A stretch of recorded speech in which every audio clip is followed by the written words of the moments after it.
তো আমি আজকে করব ঝোল। তার জন্য কেটে নিয়েছি, এখানে আছে বেগুন, পটল আর ঝিঙে, আর তার সাথে নিয়ে নিয়েছি কাঁচকলা, নুন হলুদ মাখিয়ে নিয়েছি, আর ভেজে রেখেছি আগে থেকে মাছটা।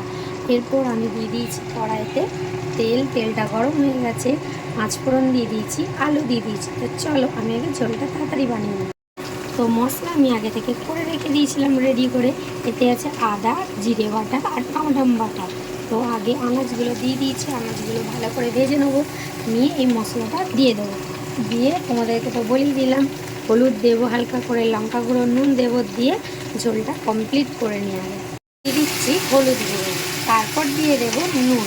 তার কারণ হচ্ছে আগে হলুদ নুনটা ভালো করে নেড়ে চেড়ে নেবো, তারপর আমি মশলাটা দিয়ে দেবো। নুনটা নেড়ে চেড়ে নিয়ে এরপর আমি দিয়ে দিচ্ছি বাটা মশলাটা।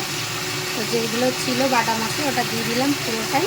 এরপর আমি তাহলে একটু জিরে গুঁড়ো দিয়ে দেবো, জিরেটা গুঁড়ো দিয়ে দিলাম, সব রকম মশলা দিয়ে দিয়েছি। এরপর আমি কষিয়ে নিচ্ছি, কষিয়ে নেওয়ার পর জল দিয়ে দেবো।